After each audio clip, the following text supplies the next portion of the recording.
Everyone, this is Khyati Maheshwari, and before starting with this video, let me tell you a very interesting fact. The HERC2 gene mutation found in people with blue eyes is presumed to have only happened once, which means that all the blue-eyed humans, even if they are from different countries, share a single common ancestor from which the mutation originated. So now, without wasting any time, let's directly begin with our topic, neoplasia. Neoplasm or tumor is defined as a mass of tissue formed as a result of abnormal, excessive, uncoordinated, autonomous and purposeless proliferation of cells. इसका मतलब ये है कि neoplasm या फिर tumour जो है ये एक टिश्यू का या फिर सेल्स का गुच्छा है जो क्यों हुआ है, क्योंकि अबनॉर्मल सेल डिवीजन हो रहा है जो नॉर्मल नहीं है, एक्सेसिव हो रहा है, बहुत ज़्यादा अनकोऑर्डिनेटेड। हमें पता है कि जो सेल साइकिल के सारे स्टेप्स होते हैं वो कोऑर्डिनेटेड होते हैं, लेकिन ट्यूमर के केस में वो अनकोऑर्डिनेटेड प्रोलिफरेशन हो रहा है। और ऑटोनॉमस का मतलब होता है सेल्फ कंट्रोल्ड, मतलब अगर कोई ग्रोथ फैक्टर या ग्रोथ स्टिमुलस अगर हम रिमूव भी कर देंगे तब भी उसके प्रोलिफरेशन पे, रेप्लिकेशन पे कोई फ़र्क नहीं पड़ेगा, still it will continue to replicate uncontrollably. So it is autonomous and purposeless proliferation, मतलब उनके प्रोलिफरेशन से कोई पर्पस भी सॉल्व नहीं हो रहा, वो ऐसे ही रेप्लिकेट किए जा रहे हैं। Okay, so this is known as neoplasia. फिर इसके दो कंपोनेंट्स होते हैं, एक होता है पेरेन्काइमा और एक होता है सपोर्टिव स्ट्रोमा।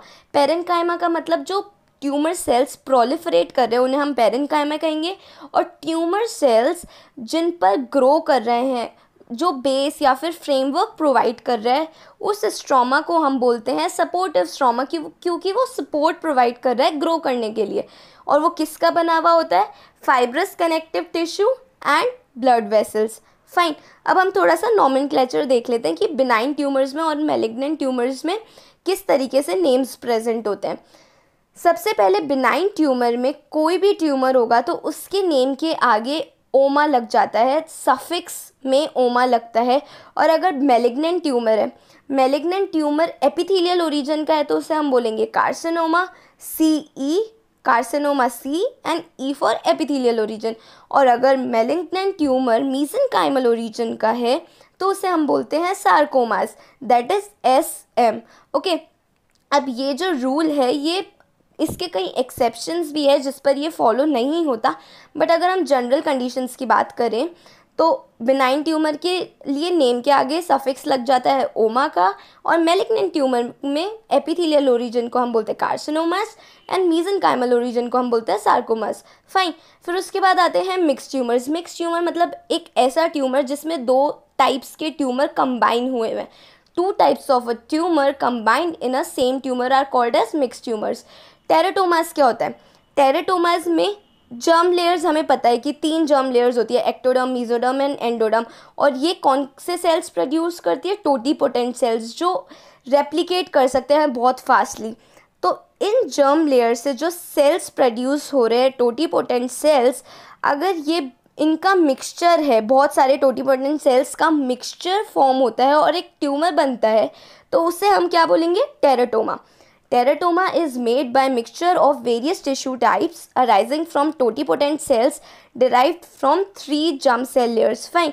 अब एक बार हम क्लासिफिकेशन या फिर उसका देख लेते हैं कि किस तरीके से नेमिंग होती है अगर बिनाइन होता है और मैलिग्नेंट होता है तो। ठीक है, सबसे पहले आते हैं एपिथेलियल ट्यूमर्स। एपिथेलियल में हमने पढ़ा ही था कि उसे हम क्या बोलेंगे? कार्सिनोमास। तो स्क्वैमस एपिथेलियल में अगर बिनाइन है तो हम बोलते हैं स्क्वैमस सेल पैपिलोमा, और मैलिग्नेंट है तो स्क्वैमस सेल कार्सिनोमा। ठीक है, कार्सिनोमा। और स्क्वैमस सेल के लिए क्योंकि वो डिनोट कर रहा है स्क्वैमस एपिथेलियम को। ट्रांजिशनल एपिथेलियम में भी सेम रहता है, transitional cell papilloma, transitional cell carcinoma. Urothelium का बहुत इंपॉर्टेंट है, इसमें केवल पैपिलोमा होता है, बिनाइन में केवल पैपिलोमा। और मैलिग्नेंट में urothelial carcinoma, then glandular epithelium, adenoma, adenocarcinoma, mesothelium, benign mesothelioma and malignant mesothelioma. फिर उसके बाद आते हैं हिपैटोसाइट्स, मतलब लिवर। तो लिवर सेल एडोनोमा हम कहेंगे बिनाइन में, और मैलिग्नेंट में हम बोलेंगे हिपैटोमा। ओके, फिर उसके बाद आते हैं मिलानोसाइट्स, उसमें बिनाइन में हम बोलते हैं नेवियस एंड मैलिग्नेंट में मिलानोकार्सिनोमा। फाइन, फिर उसके बाद प्लेसेंटा में कोरियोनिक कोरियोनिक एपिथीलियम होती है, जिसके लिए हम बोलते हैं हायराटिडी फॉर्म मोल बिनाइन के कंडीशन में और मैलिग्नेंट में कोरियोकार्सिनोमा। फिर उसके बाद बेसल सेल लेयर स्किन में केवल मैलिग्नेंट ट्यूमर देखने को मिलता है, जिसे हम बोलते हैं बेसल सेल कार्सिनोमा। काफ़ी सारे नेम्स रिलेटेड है, तो इनको अगर अपन 4 से 5 बार भी पढ़ेंगे तो इनको याद कर लेंगे बहुत ईजीली। फिर इसके बाद आते हैं मीजेनकाइमल ट्यूमर्स। उसमें हमें पता है कि हम सार्कोमा बोलते हैं। तो एडिपोस टिश्यू है तो लाइपोमा या फिर लाइपोसार्कोमा, क्योंकि एडिपोस लिपिड, ओके, लाइपोमा लाइपोसार्कोमा। फिर उसके बाद अगर फाइब्रस टिश्यू है, अडल्ट फाइब्रस टिश्यू, तो हम बोलते हैं फाइब्रोमा और फाइब्रोसार्कोमा। एम्ब्रियोनिक फाइब्रस टिश्यू है तो मिक्सोमा और मिक्सोसार्कोमा। बोन है तो ऑस्टियोमा ऑस्टियोसार्कोमा, क्योंकि ऑस्टियन बोन को बोन के लिए बोन को डिनोट करता है ऑस्टियन। फिर उसके बाद कार्टिलेज में आता है कॉन्ड्रोमा एंड कॉन्ड्रोसार्कोमा। फिर synovium benign synovium and synovial sarcoma. Smooth muscle leiomyosarcoma and leiomyosarcoma. Skeletal muscles में rhabdomyoma and rhabdomyosarcoma. Then blood vessels में haemangioma angiosarcoma. Lymph vessels lymphangiosarcoma. Meninges meningioma invasive meningioma. Haematopoietic cells में केवल leukaemia होता है, जो कि malignant होता है, ल्यूकेमिया। फिर nerve cells ganglioneuroma neuroblastoma. Nerve sheath neurofibroma and neurogenic sarcoma. इसके बाद आते हैं मिक्स ट्यूमर्स, जैसे कि सलाइवरी ग्लैंड्स में हमें देखने को मिलता है। बिनाइन कंडीशन में हम बोलते हैं प्लियोमॉर्फिक एडेनोमा और मैलिग्नेंट कंडीशन में हम बोलते हैं मैलिग्नेंट मिक्स सलाइवरी ट्यूमर। इसके बाद टेराटोमा का हमें पता ही है, इसका ओरिजिन टोटिपोटेंट सेल से होता है। तो बिनाइन कंडीशन में मैच्योर टेराटोमा और मैलिग्नेंट कंडीशन में इमैच्योर या फिर मैलिग्नेंट टेराटोमा। फाइन, ये तो हो गई जनरल बातें। इसके बाद हम देखते हैं बिनाइन और मैलिग्नेंट ट्यूमर में डिफरेंस क्या क्या होते हैं। सबसे पहला आता है benign tumour. Benign tumour encapsulated होता है या फिर वेल सर्कमस्क्राइब्ड होता है, मतलब बिनाइन ट्यूमर के अराउंड एक सर्कमफेरेंस प्रेजेंट होती है, जिससे बाहर वो ग्रो नहीं कर पाएगा, एक कैप्सूल प्रेजेंट है उसके बाद। लेकिन मैलिग्नेंट ट्यूमर में क्या है, वो इरेगुलर है, पुअरली सर्कमस्क्राइब्ड है।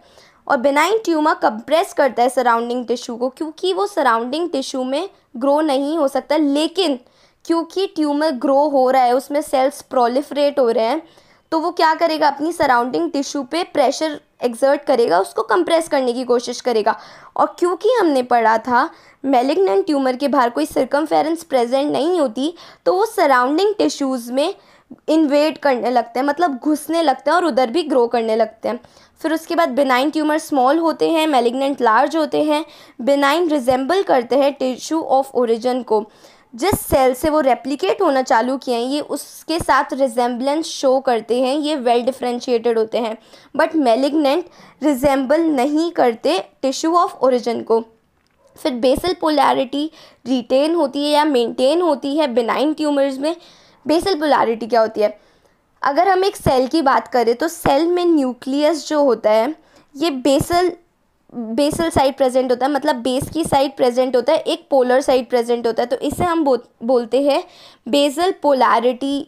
ओके, तो ये रिटेन होती है बिनाइन ट्यूमर में और मैलिग्नेंट ट्यूमर में प्रेजेंट नहीं होती। प्लियोमॉर्फिज्म का मतलब होता है जो डिफरेंट सेल्स हैं जो ट्यूमर में ग्रो कर रहे हैं, उनके अगर शेप्स और साइजेस डिफरेंट हैं तो उस कंडीशन को हम बोलते हैं प्लियोमॉर्फिज्म। पर बिनाइन ट्यूमर के केस में ऐसा नहीं देखने को मिलता, वो सारे जो सेल्स होते हैं आइडेंटिकल होते हैं। फाइन, तो pleomorphism not present, but malignant tumour में प्लियोमॉर्फिज्म इज प्रेजेंट।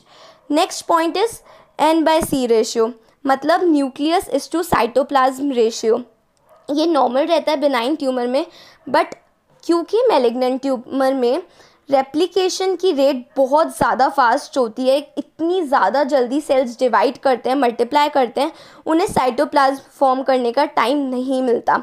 तो nucleus in comparison to cytoplasm काफ़ी बड़ा रहता है, साइटोप्लाज्म का अमाउंट कम रहता है, तो N/C रेशियो इंक्रीज़ हो जाता है, क्योंकि C मतलब साइटोप्लाज्म जो है वो डिनोमिनेटर में प्रेजेंट है। फाइन, फिर उसके बाद बिनाइन ट्यूमर जो होता है इसके फंक्शन वेल मेंटेन होता है, मतलब इसका जो ओरिजिन सेल है जिससे वो ओरिजिनेट हुआ है, जो वो फंक्शन कर रहा है वही फंक्शन बिनाइन ट्यूमर करेगा।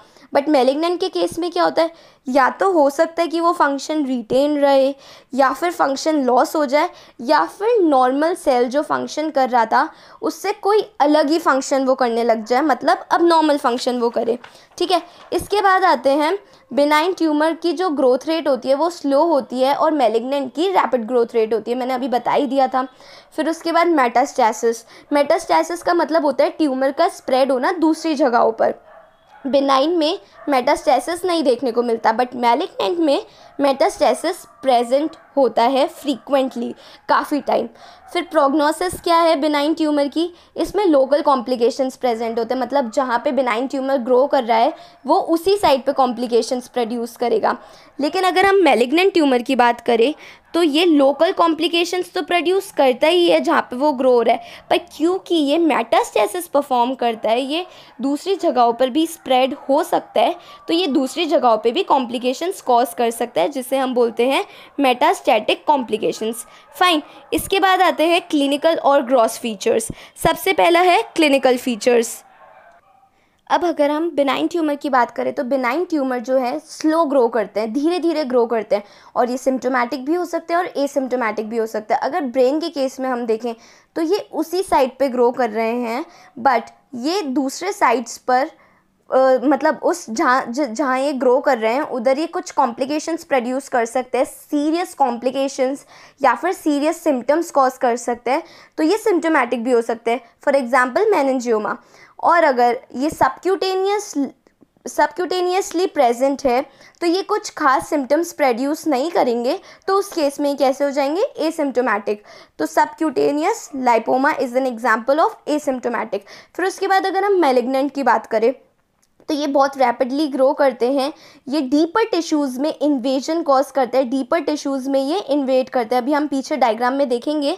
फिर उसके बाद ये मेटास्टैसिस करते हैं, हमें पता है ये दूसरी जगहों पे स्प्रेड होता है, अल्सर्स प्रोड्यूस कर देता है, क्योंकि ये इन्वेजन कर रहे हैं तो ये अल्सर्स क्रिएट कर देता है, दे अल्सरेट ऑन द सरफेस। फाइन, फिर उसके बाद कैचेक्सिया और पैरानियोप्लास्टिक सिंड्रोम बहुत इंपॉर्टेंट क्लिनिकल फीचर्स है, इनके बारे में हम थोड़ा डिटेल में बाद में पढ़ेंगे। कैचेक्सिया के कारण वेट लॉस होता है, एनोरेक्सिया और अनीमिया भी देखने को मिलता है, प्लस मैलिग्नेंट ट्यूमर में फीवर भी देखने को मिलता है। तो बिनाइन ट्यूमर कंपैरेटिवली बेटर है, ये सिम्टम्स प्रोड्यूस भी कर सकता है अगर ब्रेन के कंडीशन में देखे जाए तो, और ये एसिम्टोमेटिक भी हो सकता है। बट अगर हम मैलिग्नेंट की बात करें तो वो सीरियस कॉम्प्लिकेशंस प्रोड्यूस करते हैं।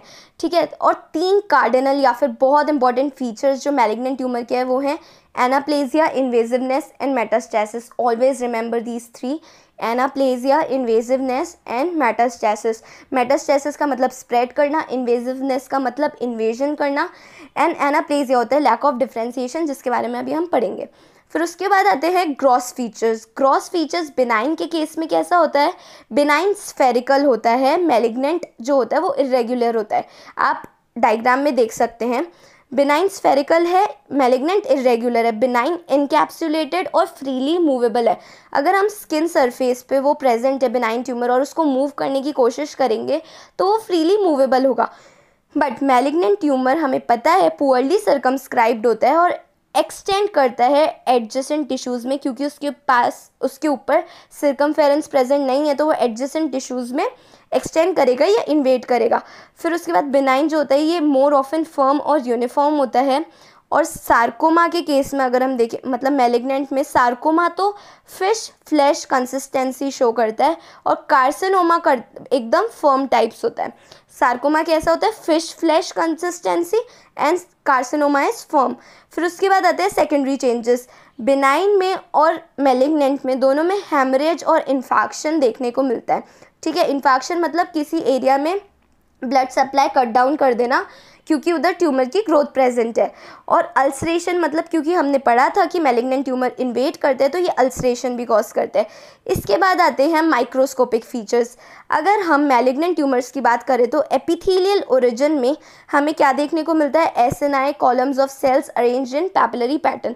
एसएनआई का मतलब होता है एक गुच्छा जिसमें मल्टी लोब्स प्रेजेंट है। जैसे अगर हम बेरीज की बात करें तो बेरी एक सर्कुलर स्फेरिकल स्ट्रक्चर है जिसमें छोटे छोटे लोब्स प्रेजेंट होते हैं, मल्टी लोब्ड होता है बेसिकली।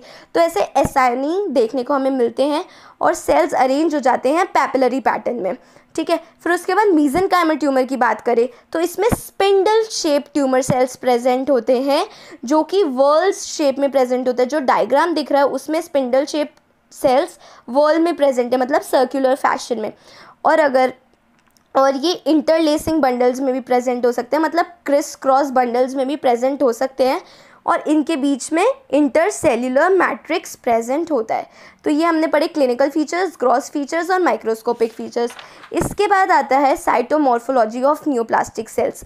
सबसे पहला है डिफरेंशिएशन। डिफरेंशिएशन का मतलब होता है जो ट्यूमर सेल बना है वो नॉर्मल उसके ओरिजिन सेल से कितना रिजेंबल कर रहा है, उस एक्सटेंट को हम बोलते हैं डिफरेंशिएशन। और रिजेंबलेंस किस चीज़ में? मॉर्फोलॉजिकल, मतलब देखने में, और फंक्शन में कि वो फंक्शन और मॉर्फोलॉजी में कितना रिजेंबल कर रहा है। एक्सटेंट ऑफ मॉर्फोलॉजिकल और functional resemblance of the parenchymal tumour cells to the corresponding normal cells. और बिनाइन ट्यूमर हमने पढ़ा था कि वो बहुत ज़्यादा रिजेंबल करते हैं, उनमें डेविएशन बहुत कम होता है नॉर्मल सेल से। तो बिनाइन ट्यूमर को हम क्या बोलेंगे? Well differentiated. फाइन। फिर उसके बाद एनाप्लेजिया का मतलब होता है लैक ऑफ डिफरेंशिएशन। जाहिर सी बात है मैलिग्नेंट ट्यूमर्स में रिजेंबलेंस नहीं होती, डिफरेंशिएशन बहुत कम होता है, तो इसे हम बोलते हैं, मतलब मैलिग्नेंट ट्यूमर्स में एनाप्लेजिया देखने को मिलता है, that is lack of differentiation. फिर उसके बाद इस डायग्राम में अगर हम देखिए, ये तो नॉर्मल टिश्यू है, ये मैलिग्नेंट टिश्यू है, इसमें बेसल पोलैरिटी मेंटेन्ड है। और ये जो मैलिग्नेंट है इसमें बेसल पोलैरिटी कहीं भी नहीं देखने को मिल रही कि मतलब न्यूक्लियस जो है वो एकदम बेस की तरफ प्रेजेंट हो। इसमें सारे सेल्स जो हमें देखने को मिल रहे हैं एकदम सेम है शेप में, साइज में, बट इसमें सारे सेल्स जो हैं कोई छोटा है कोई बड़ा है और सबकी शेप भी अलग है, तो इसमें प्लियोमॉर्फिज्म देखने को मिल रहा है।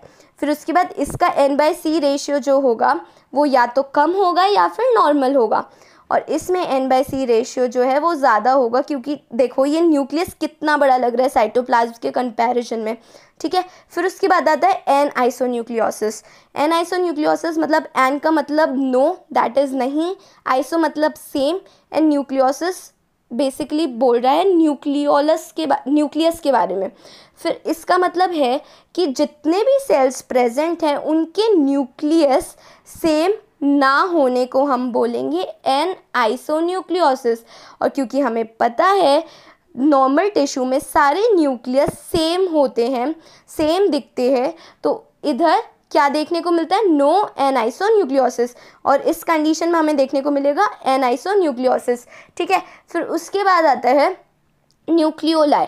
न्यूक्लियोलाई इधर नॉर्मल है और इधर प्रोमिनेंट है। जैसे अगर हम देखें इधर तो इधर न्यूक्लियोलाई काफ़ी प्रोमिनेंट तरीके से दिख रहा है, तीन न्यूक्लियोलाई हमें देखने को मिल रहे हैं इस डायग्राम में, ठीक है। इस वाले सेल में तीन न्यूक्लियोलाई दिख रहे हैं, ठीक है। फिर उसके बाद आ जाते हैं नो जाइंट सेल्स। इधर कोई भी जाइंट सेल्स प्रेजेंट नहीं होता नॉर्मल कंडीशन में, लेकिन अगर हम मैलिग्नेंट टिश्यू की बात करें तो देखो ये जाइंट सेल प्रेजेंट है। फिर उसके बाद मेटाप्लेजिया। मेटाप्लेजिया का मतलब होता है कोई मैच्योर सेल के सामने अगर स्टिम्युलाई आया, अबनॉर्मल स्टिम्युलाई, तो वो क्या करता है, खुद के सेल टाइप को चेंज कर लेता है किसी दूसरे सेल टाइप में, ताकि वो उस अबनॉर्मल स्टिम्युलाई से फाइट कर सके, उसको हटा सके। तो इस प्रोसेस को, इस चेंज को हम बोलते हैं मेटाप्लेजिया, और ये एक रिवर्सिबल चेंज होता है, ओके। तो metaplasia is reversible change of one type of mature differentiated epithelial or mesenchymal cell into another type in response to abnormal stimuli to withstand adverse effect of irritant better. Fine. तो इस process को हम क्या कहते हैं? Metaplasia. Dysplasia का मतलब होता है सेल्यूलर डेवलपमेंट, और वो बहुत डिसऑर्डर्ड होना, मतलब कोई ऑर्डर नहीं है, कहीं भी कैसे भी सेल ग्रो हो जा रहे हैं, उसे हम बोलते हैं डिस्प्लेजिया। अब ये हो सकता है या तो हाइपरप्लेजिया के कारण हो या फिर हो सकता है ये मेटाप्लेजिया के कारण हो। मेटाप्लेजिया में भी हमें सेल्यूलर डेवलपमेंट देखने को मिलता है, तो इसे हम बोलते हैं डिस्प्लेजिया, ठीक है। और ये किसी पर्टिकुलर स्टिम्युलस के रिस्पॉन्स में देखने को मिलता है डिस्प्लेजिया। अगर अब हम इस डायग्राम में देखें, ठीक है, तो ये तो है सेल विद म्यूटेशन, ये छोटा सेल एक म्यूटेशन हुआ, फिर अगर सेल्स बहुत ज़्यादा ग्रो कर गए तो उसे हम हाइपरप्लेजिया कह सकते हैं। ये किसी स्टिमुलस के उसमें होता है। और डिस्प्लेजिया में क्या होता है, डिस्प्लेजिया में भी सेल्यूलर डेवलपमेंट हो रहा है पर कोई ऑर्डरली सेल्यूलर डेवलपमेंट नहीं है, कहीं भी कैसे भी ग्रो हो रहा है। फिर उसके बाद अगर हम मैलिग्नेंसी की बात करें तो ये तो इन सीटू कैंसर है, मतलब ये स्प्रेड नहीं हो रहा। हमने पढ़ा था क्लिनिकल एस्पेक्ट में देखा था कि जो कैंसर होता है ये डीपर टिश्यूज़ में इन्वेड करता है। तो इधर हम देख सकते हैं ये डीपर टिश्यूज़ में इन्वेड हो रहा है। ये तो इन सीटू कैंसर है जो इन्वेजन नहीं कॉज कर रहा, और ये वाला कैंसर जो है ये इन्वेजिव है। ठीक है, ये डीपर टिश्यूज़ में और ब्लड वेसल्स में एंटर करने की कोशिश कर रहा है। ये हो गई हमारी इसकी बात। फिर इसके बाद आता है इन्वेजन और मेटास्टेसिस। सबसे पहले होता है लोकल इन्वेजन, मतलब जिस साइड पे वो ट्यूमर प्रेजेंट है उसके आसपास जगहों को भी वो इन्वेड करेगा, इसे हम बोलते हैं डायरेक्ट स्प्रेड। और मेटास्टेसिस होता है डिस्टेंट स्प्रेड, मतलब जिस जगह वो प्रेजेंट है उससे दूर कहीं वो स्प्रेड हो रहा है, तो उसे हम बोलेंगे मेटास्टेसिस। ठीक है, लोकल इन्वेजन और मेटास्टेसिस दोनों केवल और केवल मैलिग्नेंट के केस में देखने को मिलते हैं। बिनाइन की कंडीशन में कुछ भी देखने को नहीं मिलता। बिनाइन में लोकल इन्वेजन भी नहीं होता, बस वो अपने साइडवेज में जो साइड के सराउंडिंग स्ट्रक्चर्स होते हैं उसमें कंप्रेशन या फिर प्रेशर एक्सर्ट करते हैं। ठीक है, लेकिन इन्वेड नहीं करते। Benign, they push aside surrounding normal tissue without invading, infiltrating और metastasizing. ओके, वो मेटास्टेसिस नहीं करते, ना ही इन्वेड करते हैं। और मैलिग्नेंट में they enlarge by expansion, destruction of surrounding tissue, they show invasion, infiltration and metastasis. इसके बाद आता है मेटास्टेसिस। अब मेटास्टेसिस का हमने पढ़ लिया कि वो एक साइड से दूसरी साइड पे जा रहे हैं, मतलब उनमें कोई कंटिन्यूटी नहीं है। ऐसा जैसे अगर साइडवेज में स्प्रेड हो रहा है तो एक ट्यूमर कंटिन्यू हो रहा है दूसरी साइड में, लेकिन अगर वो दूसरी जगह बॉडी में कहीं दूसरी जगह जा रहा है, स्प्रेड हो रहा है, तो उधर कोई कंटिन्यूटी नहीं है। Spread of tumour by invasion in such a way that discontinuous secondary tumor mass formed at the site of lodgement। ठीक है, फिर वो किसी भी मोड से गया हो, उसके बाद प्राइमरी ट्यूमर होता है जो ओरिजिनल साइट पे प्रेजेंट है, सेकेंडरी ट्यूमर होता है जो किसी मोड से ट्रांसफ़र हुआ है किसी दूसरी साइट पे और जाकर उधर लॉज हो गया है, सेटल हो गया है और उधर डेवलप हो रहा है, उधर ग्रो करना चालू कर देता है। ठीक है, अब क्या क्या रूट हो सकते हैं मेटास्टेसिस के। सबसे पहले हो सकता है या तो लिम्फेटिक सिस्टम के थ्रू हो, या फिर हमारी ब्लड वेसल्स, या फिर हेमाटोजेनस स्प्रेड हो, और कुछ दूसरी बातें भी होती है स्प्रेड से, मतलब जिनके थ्रू भी ये स्प्रेड होता है। सबसे पहले हम देखते हैं lymphatic spread. Involvement of lymph nodes by malignant cells may be of two forms, या तो लिम्फेटिक परमिएशन हो सकता है या फिर लिम्फेटिक एम्बुलाई। परमिएशन का मतलब होता है जो लिम्फ वेसल्स है, अगर ट्यूमर उन्हें ब्रेक करके एंटर कर रहा है लिम्फ वेसल में तो उसे हम बोलेंगे लिम्फ परमिएशन। पर लिम्फेटिक एम्बुलाई क्या होता है, जो ट्यूमर का गुच्छा प्रेजेंट है अगर उसमें से थोड़ा सा पार्ट डिटैच हो जाता है एम्बुलाई के फॉर्म में, वो लिम्फेटिक वेसल में एंटर कर जाता है बिना सेल वॉल ब्रेक किए, तो उसे हम बोलते हैं लिम्फेटिक एम्बुलाई। ठीक है, अब जनरली क्या होता है, कार्सिनोमास में लिम्फेटिक रूट देखने को मिलता है और सार्कोमास में हेमाटोजेनस, पर ऐसा ज़रूरी नहीं है। कार्सिनोमा में कभी कभी हेमाटोजेनस भी देखने को मिल सकता है और सार्कोमास में कभी कभी लिम्फेटिक रूट भी देखने को मिल सकता है। ठीक है, ये तो हुई लिम्फेटिक की बात। इसके बाद आता है हेमाटोजेनस स्प्रेड, मतलब ब्लड बॉर्न मेटास्टेसिस। ये ब्लड के थ्रू हो रहा है, commonly sarcomas, certain carcinomas also. ठीक है, अब कहाँ कहाँ हो सकता है ट्यूमर हेमाटोजेनस स्प्रेड के थ्रू, बहुत बार लिवर, लंग्स, ब्रेन और बोन्स में हमें देखने को मिला है साइट ऑफ लॉजमेंट होती हैं, लिवर, लंग्स, ब्रेन और बोन्स। और कई ऑर्गन्स में तो ट्यूमर ग्रो नहीं करता, जैसे कि spleen, heart, skeletal muscles, they don't allow tumour to grow. ठीक है, फिर उसके बाद आता है spread along body cavities and natural passages. For example transcoelomic spread, हमें पता है सीलोम प्रेजेंट होती है सेंटर में, तो सीलोम के थ्रू अगर स्प्रेड हो रहा है तो उसे हम बोलते हैं ट्रांससीलोमिक स्प्रेड। फिर उसके बाद spread along epithelium line surfaces, अगर वो एपिथीलियम के थ्रू स्प्रेड हो रहा है या फिर वो CSF के थ्रू भी स्प्रेड हो सकता है, मतलब सेरिब्रोस्पाइनल फ्लूइड के थ्रू भी वो स्प्रेड हो सकता है। ठीक है, ये बात हुई इन्वेजन की और मेटास्टेसिस की। मेटास्टेसिस 3 रूट से होता है, लिम्फेटिक, हेमाटोजेनस एंड बॉडी कैविटीज़, या फिर नेचुरल पैसेजेस जैसे कि सीलोम, एपिथीलियम और सीएसएफ। ठीक है, फिर इसके बाद आते हैं हॉलमार्क्स ऑफ कैंसर। ये बहुत इंपॉर्टेंट टॉपिक है। हॉलमार्क का मतलब होता है कि कुछ ऐसी चीज़ें जो स्टैंप लगा देती है कि हाँ, अगर ये चीज़ें प्रेजेंट है तो मतलब कैंसर ही वो डिज़ीज़ है। ठीक है, अब क्या होता है ना, नॉर्मली अगर हम सेल्स में देखें तो एक जीन प्रेजेंट होता है जिसका नाम होता है प्रोटोऑन्कोजीन।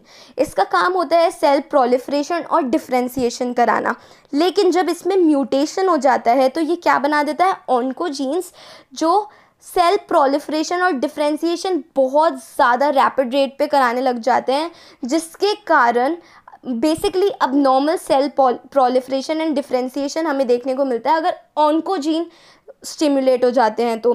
फिर उसके बाद इसे हम क्या बोलते हैं, इसलिए हम ऑन्कोजीन्स को बोलते हैं ट्यूमर कॉजिंग जीन्स। ओके, अब हम देखते हैं हॉलमार्क्स। हॉलमार्क्स के लिए एक निमोनिक है Shriram, that is SRELAM, Shriram. You can learn this from Shriram. Okay, Shriram. सबसे पहला एस से है सेल्फ सफिशिएंसी। मैंने बताया था कि उनको किसी ग्रोथ फैक्टर की ज़रूरत नहीं होती, वो ऑटोनॉमस होते हैं, वो खुद ग्रो कर सकते हैं, तो they are self sufficient. Second point is resistant to growth inhibitory signals, मतलब कुछ ग्रोथ इनिबिटरी सिग्नल्स होते हैं जैसे कि ट्यूमर सप्रेसर जीन्स, इनके अगेंस्ट वो रेजिस्टेंस डेवलप कर लेते हैं। Okay, third point is evasion from apoptosis, मतलब एपोप्टोसिस को भी वो अवॉइड कर देते हैं। एपोप्टोसिस का मतलब होता है प्रोग्राम्ड सेल डेथ, क्योंकि बॉडी में इतने सारे सेल्स रेप्लिकेट हो रहे हैं तो उनका बॉडी का रिस्पॉन्स रहेगा कि उन सेल्स को डिस्ट्रॉय किया जाए, तो वो जो एपोप्टोसिस होता है वो उसको भी अवॉइड करने की क्षमता रखते हैं। कैसे? वो मैकेनिज्म इंक्रीज कर देते हैं एंटी एपोप्टोसिस का बाय सम केमिकल सब्सटेंसेस, जैसे कि BCL2 का प्रोडक्शन इंक्रीज हो जाता है जो एंटी एपोप्टोटिक वे में एक्ट करता है। फिर फोर्थ है लिमिटलेस रेप्लिकेटिंग पोटेंशियल। उनके पास लिमिटलेस रेप्लिकेशन करने की क्षमता होती है, वो बहुत ज़्यादा रेप्लिकेट कर सकते हैं कोई विदाउट एनी लिमिट। ठीक है, इसका एक रीज़न है टीलोमरेज एक्सप्रेशन इंक्रीज हो जाता है, क्योंकि हमने पढ़ा था ऑन्कोजीन्स हो जाते हैं, जीन में म्यूटेशन देखने को मिलता है, तो जो टेलोमेरेज होता है उसका एक्सप्रेशन इंक्रीज हो जाता है, मतलब जो टीलोमेयर होता है उसकी लेंथनिंग हो जाती है। टीलोमेयर की अगर लेंथनिंग हो जाती है तो वो बहुत ज़्यादा जल्दी सेल रेप्लिकेट करना चालू कर देता है, जिसे हम बोलते हैं कार्सिनोजेनेसिस और ट्यूमरीजेनेसिस। ओके, फिर फिफ्थ पॉइंट है एंजियोजेनेसिस। एंजियोजेनेसिस मतलब ब्लड वेसल्स का प्रोलिफरेशन। जाहिर सी बात है जो ट्यूमर सेल ग्रो हो रहे हैं उनको ब्लड सप्लाई भी चाहिए होगी ग्रो करने के लिए, वो ऐसे तो ग्रो हो नहीं सकते। तो जैसे ही हाइपोक्सिक कंडीशंस डेवलप होती है वो स्टिम्युलेट कर देते हैं एंजियोजेनेसिस को, ताकि उनके लिए ब्लड वेसल्स अवेलेबल हो सके, तो ब्लड वेसल्स प्रोलिफरेट करने लग जाती है। फाइन। लिमिट ऑफ ट्यूमर क्या होती है? 1 to 2 मिलीमीटर स्क्वायर। अगर इससे ज़्यादा ट्यूमर का साइज ग्रो होता है तो उसको वैस्कुलराइजेशन की ज़रूरत पड़ जाती है। Without blood supply tumour cells can not grow. Important factor for angiogenesis is hypoxia. 6 point हम सब जानते हैं मेटास्टेसिस। मेटास्टेसिस के बारे में एक बहुत इंपॉर्टेंट बात ये है कि it is not related with the behaviour of person, that is smoking. For example smoking, it depends on genetic makeup of person. मतलब इसका ये है कि अगर कोई स्मोकिंग बहुत ज़्यादा कर रहा है तो ऑब्वियसली उसके रिस्क फैक्टर्स बहुत ज़्यादा इंक्रीज़ हो जाएंगे कैंसर होने के। पर ये ज़रूरी नहीं है कि अगर वो इंसान स्मोकिंग कर रहा है तो उसके मेटास्टेसिस होगा ही होगा, मैलिग्नेंसी देखने को मिलेगी ही मिलेगी। ये सारा जो है मेटास्टेसिस, ये सबसे ज़्यादा इम्पॉर्टेंटली डिटरमाइन होता है किससे? जेनेटिक मेकअप से, कि उसकी जेनेटिक कंडीशन क्या है, उसके एंसेस्टर्स में भी किसी को कैंसर था या नहीं था। ठीक है, फिर उसके बाद आता है मेटास्टेसिस सिग्नेचर सीन। एक होता है मेटास्टेसिस सिग्नेचर सीन जो प्रोमोट करता है मेटास्टेसिस को, और एक होता है सप्रेसर जीन जो प्रिवेंट करता है मेटास्टेसिस को। ठीक है, ये तो हो गए हॉलमार्क्स ऑफ कैंसर। इसके बाद आता है प्रोटोऑन्कोजीन। प्रोटोऑन्कोजीन के बारे में हम ऑलरेडी पढ़ चुके हैं। ये नॉर्मली प्रेजेंट होते हैं सेल में। इनका फंक्शन होता है सेल प्रोलिफरेशन और डिफ्रेंशिएशन कराना, और म्यूटेशन के बाद ये कन्वर्ट हो जाते हैं ऑन्कोजीन्स में। ठीक है, तो बेसिकली 5 फैमिलीज प्रेजेंट होती है प्रोटोऑन्कोजीन्स की। सबसे पहला ये क्या है, ये एक सेल है जिसके अंदर न्यूक्लियस प्रेजेंट है, ठीक है। तो अगर कोई ग्रोथ फैक्टर आ रहा है और ग्रोथ रिसेप्टर से बाइंड हो रहा है तो क्या होता है, कुछ प्रोटीन्स रिलीज ये जो सिग्नल होता है ये कैरी होता है कि कुछ प्रोटीन से, जिन्हें हम बोलते हैं signal transduction protein. Growth factor आया, रिसेप्टर से बाइंड हुआ, तो वो जो सिग्नल्स थे वो कैरी होते हैं न्यूक्लियस में, किसके थ्रू, सिग्नल ट्रांसडक्शन प्रोटीन। फिर न्यूक्लियस में जाने के बाद न्यूक्लियर ट्रांसक्रिप्शन फैक्टर कुछ चीज़ें रिलीज़ करते हैं, जैसे कि साइक्लिन और सीडीके मतलब साइक्लिन डिपेंडेंट काइनेस, ये प्रोड्यूस करते हैं और ये फाइनली सेल साइकिल के लिए रिस्पॉन्सिबल होते हैं, ठीक है। तो ये 5 फैमिलीज़ हैं प्रोटोऑन्कोजीन की। सबसे पहले क्या हुई, ग्रोथ फैक्टर, फिर उसके बाद growth factor receptor, third is signal transduction protein, fourth is nuclear transcription protein and fifth is cyclin and CDK. Okay, अगर म्यूटेशन के कारण इनमें से किसी में भी चेंज देखने को मिलता है तो वो अबनॉर्मल सेल साइकिल करवाता है और म्यूटेशन और है ना मैलिग्नेंसी भी कॉज कर सकता है, ठीक है। अगर हम एग्जांपल देखें, सपोज कि है ना रिसेप्टर्स जो हैं वो बहुत, सपोज कोई म्यूटेशन हुआ है ग्रोथ फैक्टर में, ठीक है। अब ग्रोथ फैक्टर में म्यूटेशन हुआ है तो क्या होगा, रिसेप्टर बहुत ज़्यादा देर तक के लिए एक्टिवेटेड रहेंगे, वो एक्टिवेटेड रहेंगे तो अल्टीमेटली क्या प्रोड्यूस होगा ज़्यादा अमाउंट में, साइक्लिन। अब साइक्लिन ज़्यादा अमाउंट में प्रेजेंट होगा तो सेल साइकिल वो बहुत ज़्यादा जल्दी करवाएगा। अब नॉर्मल सेल साइकिल होगी बट बहुत ज़्यादा फास्ट हमें देखने को मिलेगी, तो इसे हम बोलते हैं डिफेक्टिव सेल साइकिल। और इसके कारण अब नॉर्मल माइटोसिस होगा और ट्यूमरीजेनेसिस होगा, मतलब ट्यूमर प्रोड्यूस होगा। ओके, तो ये तो हुआ प्रोटोऑन्कोजीन।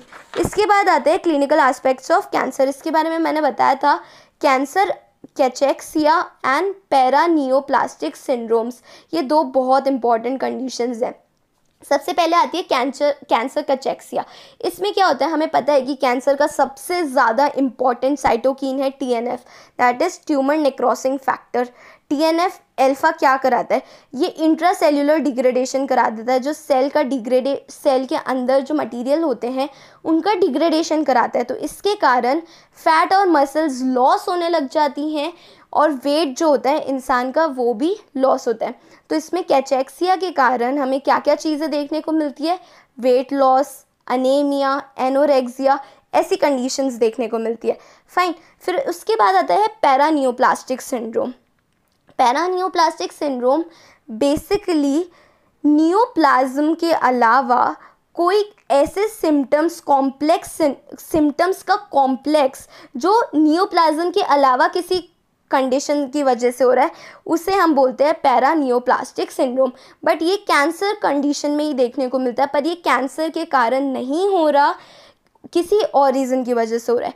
Symptoms complex which are not related to spread of tumour और हॉर्मोन्स रिलीज्ड फ्रॉम देम। किसी इंसान को ट्यूमर है बट उसके स्प्रेड होने से या फिर उस जो ट्यूमर सेल्स हॉर्मोन्स रिलीज़ कर रहे हैं उसके कारण की वजह से ये सिम्टम्स हमें नहीं देखने को मिलते। इन सिम्टम्स को और इस सिंड्रोम को हम क्या कहते हैं, पैरानियोप्लास्टिक सिंड्रोम, ठीक है। अब इसके कुछ टाइप्स है, जैसे सबसे पहले एंडोक्राइनोपैथीज। एंडोक्राइन में हमें कुछ चेंजेस देखने को मिल जाते हैं, जैसे कि हाइपर कैल्शियम, कैल्शियम का अमाउंट इंक्रीज हो जाना, कुशिंग सिंड्रोम। फिर उसके बाद हिमेटोलॉजिकल PNS, जैसे कि पॉलीसाइथेमिया। पॉलीसाइथेमिया का मतलब होता है हीमोग्लोबिन का अमाउंट इंक्रीज हो जाना। ट्रोशियस सिंड्रोम, इसको हम माइग्रेटरी थ्रोम्बोफ्लेबाइटिस भी कहते हैं। ये आप डायग्राम में देख सकते हैं किस तरीके से थ्रोम्बोफ्लेबाइटिस हो जाता है इसमें। फिर थर्ड है डर्मेटोलॉजिक PNS। डर्मेटोलॉजिक PNS में डर्मेटोमायोसाइटिस और पॉलीमायोसाइटिस देखने को मिलता है। डर्मेटोमायोसाइटिस का मतलब होता है इसमें मसल वीकनेस और स्किन रैशेस देखने को मिलता है, और पॉलीमायोसाइटिस में मसल वीकनेस, एट्रोफी तो बहुत देखने को मिलती है, प्लस पेन जैसी कंडीशंस भी देखने को मिलती है। इसके बाद आते हैं Leser Trelat sign. Leser Trelat sign basically एक ऐसा साइन है जिसमें क्या होता है, बहुत सारे पिगमेंटेड स्किन लीजन्स हमें देखने को मिलते हैं बॉडी सरफेस में।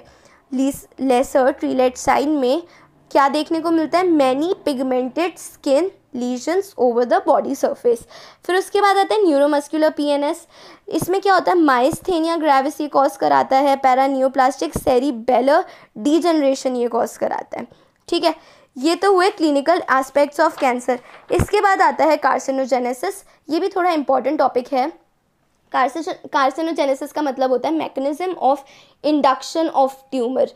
ठीक है, मतलब कुछ ऐसे एजेंट्स होते हैं जो ट्यूमर को इंड्यूस करवाते हैं, स्टिम्युलेट करवाते हैं ट्यूमर को, तो उन एजेंट्स को हम क्या कहते हैं कार्सिनोजेंस। ठीक है, और वो जो प्रोसेस होता है, मैकेनिज्म होता है जिससे इंडक्शन होता है ट्यूमर का, उन कार्सिनोजेंस के कारण, उस प्रोसेस को हम क्या कहते हैं कार्सिनोजेनेसिस। ठीक है, इसके कुछ टाइप्स होते हैं। फिजिकल कार्सिनोजेनेसिस में जैसे कि UV light, ionising radiation, we all know that ये ट्यूमर कॉज करवा सकते हैं। बायोलॉजिकल कार्सिनोजेनेसिस जैसे कि parasites, mainly the virus and fungus, bacteria, ये भी कॉज करवा सकते हैं कार्सिनोजेनेसिस। फिर उसके बाद आते हैं कुछ केमिकल कार्सिनोजेंस जैसे कि एसाइलेटिंग एजेंट्स, बीटल नट्स, सुपारी जिसे हम कहते हैं लेमन लैंग्वेज में, aromatic hydrocarbons for example smoke, tobacco, tar, fossil fuel, ये सब केमिकल कार्सिनोजेंस हैं। ठीक है, अब केमिकल कार्सिनोजेनेसिस थोड़ा इम्पॉर्टेंट है, तो इसके हम स्टेप्स या फिर स्टेजेस देख लेते हैं, ये किस तरीके से बॉडी में होता है। ठीक है, तो सबसे पहले क्या होता है, दो तरीके के कार्सिनोजेंस होते हैं, direct acting carcinogens and indirect acting carcinogens. तो जो डायरेक्ट एक्टिंग केमिकल कार्सिनोजेंस होते हैं ये तो मेटाबॉलिक एक्टिवेशन नहीं करवाते, लेकिन जो इनडायरेक्ट एक्टिंग कार्सिनोजेंस होते हैं ये मेटाबॉलिक एक्टिवेशन कराते हैं। बहुत सिंपल है ये। ठीक है, अब ये दोनों क्या करते हैं, टारगेट सेल पर एक्ट करते हैं। टारगेट सेल कुछ इलेक्ट्रोफाइल्स रिलीज़ करते हैं जिन्हें हम बोलते हैं रिएक्टिव इलेक्ट्रोफाइल्स। ठीक है, फिर ये जो इलेक्ट्रोफाइल्स होते हैं ये टारगेट मॉलिक्यूल्स मतलब डीएनए पर एक्ट करते हैं जाके। जाहिर सी बात है, रेप्लिकेशन के लिए डीएनए रिस्पॉन्सिबल है, तो ये इन पर ही एक्ट करेंगे। ठीक है, डीएनए पर एक्ट कर रहे हैं, फिर उसके बाद डीएनए का परमानेंट डैमेज हो जाता है, तो इसमें इस सेल को हम बोलते हैं इनिशिएटेड या फिर म्यूटेटेड सेल। जो ये प्रेजेंट है कार्सिनोजेंस, ये टारगेट सेल पर एक्ट किए, कुछ रिएक्टिव इलेक्ट्रोफाइल्स प्रोड्यूस हुए टारगेट सेल के द्वारा जो डीएनए पर जाकर एक्ट करते हैं और डीएनए का परमानेंट डैमेज कॉज कर देते हैं। ऐसे सेल को हम क्या कहते हैं, म्यूटेटेड सेल या फिर इनिशिएटेड सेल। इतने स्टेप्स को हम बोलते हैं इनिशिएशन। सबसे पहले उस प्रोसेस का इनिशिएशन होता है, फिर प्रोमोशन होता है, and then finally the progression is seen. Okay, promotion में क्या आता है, अब डीएनए तो डैमेज हो गया, तो अब क्या होता है, क्योंकि डीएनए डैमेज हो गया तो वो अबनॉर्मल सेल्स क्रिएट करेगा और रेप्लिकेशन करेगा, तो clonal proliferation of altered cells, clonal proliferation देखने को मिलता है। क्लोन्स प्रोड्यूस होते हैं ऑल्टर्ड सेल्स के, मतलब खूब सारे क्लोन्स प्रोड्यूस होते हैं, खूब सारे सेल्स प्रोड्यूस होते हैं ऑल्टर्ड सेल्स के, ऑल्टर्ड या फिर अबनॉर्मल सेल्स। फिर ये बेसिकली क्या क्रिएट कर देता है, कैंसर फिनोटाइप, और फाइनली ये एक मैलिग्नेंट ट्यूमर प्रोड्यूस कर देता है, और इस स्टेज को हम बोलते हैं प्रोग्रेशन, और इससे पहले वाली स्टेज को हम बोलते हैं प्रोमोशन। ठीक है, ये हुआ कार्सिनोजेनेसिस के बारे में। इसके बाद लास्ट आता है लेबोरेटरी डायग्नोसिस ऑफ कैंसर। सबसे पहले होते हैं सैम्पलिंग अप्रोचेस। इसमें हम अब डायग्नोस कैसे कर सकते हैं कैंसर, हम कुछ सैंपल कलेक्ट करते हैं, जैसे कि मतलब जिसे हम बोलते हैं एक्सिजन, फिर उसकी बायोप्सी करना, या फिर हम फाइन नीडलिंग एस्पिरेशन के थ्रू भी उस सेल्स को या ट्यूमर को एस्पायर कर सकते हैं, और फिर उसके सैंपल कलेक्ट कर सकते हैं, फिर बाद में डायग्नोस कर सकते हैं कि वो सेल मैलिग्नेंट है या फिर वो सेल बिनाइन है। ठीक है, फिर उसके बाद आते हैं स्टडीज़ जैसे कि immuno histochemistry and flow cytometry. फिर उसके बाद कुछ सीरम टेस्ट होते हैं, जैसे कि क्या होता है ना, ट्यूमर्स कुछ प्रोटीन रिलीज़ करते हैं, उन्हें हम बोलते हैं PSA, protein release by tumour. एक कुछ ऐसे प्रोटीन्स होते हैं जिन्हें हम क्या बोलते हैं PSA, तो PSA का लेवल हम चेक कर सकते हैं सीरम में। उसके बाद molecular profiling, for example RNA expression profiling and DNA sequencing. So this is all about neoplasia. I hope आप लोगों को समझ आया होगा। And if you want the pictures of my notes, you can refer to my Instagram page by the name Caduceus_Khyati. Link is also given in description box. Thank you so much for watching the video.